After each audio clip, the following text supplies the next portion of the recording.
AP రాజధాని అమరావతి కేంద్రంగా కీలక సమీకరణాలు చోటు చేసుకుంటున్నాయి. 2024 ఎన్నికల ఫలితాల్లో రాజధాని అంశం డిసైడింగ్ ఫ్యాక్టర్‌గా నిలిచింది.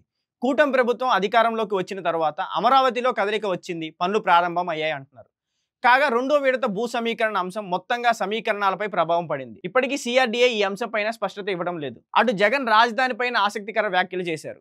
సమీకరణంపై పవన్ అభిప్రాయం పైన చర్చ జరుగుతోంది. కూటమి ప్రభుత్వం ఏపీ రాజధాని అమరావతి నిర్మాణాలకు 3 ఏళ్లలో పూర్తి చేస్తామని హామీ ఇచ్చింది. టెండర్లు పిలిచి పనులు అప్పగించింది. మాజీ సీఎం జగన్ 3 రాజధానులంటూ అమరావతిని పూర్తిగా విస్మరించారు. ఫలితంగా ఎన్నికల్లో ఓడిపోయారు. ఇప్పుడు అమరావతి వ్యతిరేక వ్యాఖ్యలు ఏమాత్రం చేయడం లేదు. అమరావతి నిర్మాణంలో ఖరారు చేస్తున్న ధరలపైన ప్రశ్నించారు జగన్. అడుగు నిర్మాణానికి ఇంత ఖర్చు ఎక్కడైనా ఉందా అని వ్యాఖ్యానించారు. కాగా రాజధాని విస్తరణ కోసం ప్రభుత్వం ప్రతిపాదించిన రెండో విడత భూ సమీకరణ పైన భిన్నాభిప్రాయాలు వ్యక్తమవుతున్నాయి. మరోవైపు అమరావతి భూ సమీకరణ పైన రైతుల్లో ఏకాభిప్రాయం లేదు. సీఆర్డీఏ నిర్వహించిన గ్రామ సభల్లో పలువురు రైతులు అభ్యంతరాలు వ్యక్తం చేశారు. రాజధాని కేంద్రంగా చోటు చేసుకుంటున్న పరిణామాలపైన డిప్యూటీ సీఎం పవన్ కళ్యాణ్ స్పందించారు. మంత్రివర్గ భేటీలో రెండో విడత భూ సమీకరణ పైన పునరాలోచన చేయాలని ఆయన సూచించినట్టు సమాచారం. తాజాగా పవన్ ఇచ్చిన ఇంటర్వ్యూలోనూ అక్కడ ఇతరులకు గందరగోళం చేసేందుకు, ప్రభుత్వాన్ని విస్మరించేందుకు అవకాశం ఇవ్వకూడదనే ఉద్దేశంతోనే తన సూచన చేశారని చెప్పుకొచ్చారు. దీంతో రాజధానిలో చోటు చేసుకుంటున్న పరిణామాలపై వైసీపీ నిశ్చితంగా గమనిస్తోంది. తాజాగా రాజధాని రైతులకు కౌలు డబ్బులు అందించింది. అయినా రైతుల్లో ఎక్కడా ఆనందం కనిపించడం లేదు.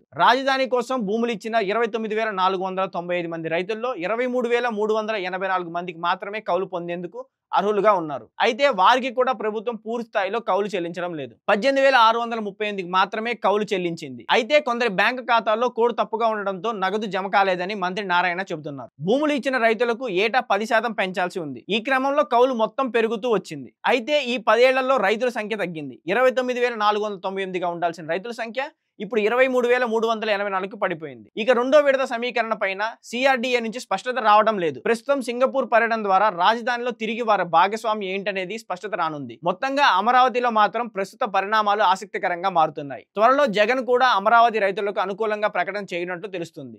దీంతో అమరావతి అనేది తెలుగు రాజకీయాల్లో అత్యంత కీలకం కాబోతుంది. ఇలాంటి మరిన్ని కంటెంట్స్ కోసం మా ఛానల్ ఫాలో అవ్వండి. Don't forget to like, share and subscribe to బాహుళ్య ప్రమోటర్స్.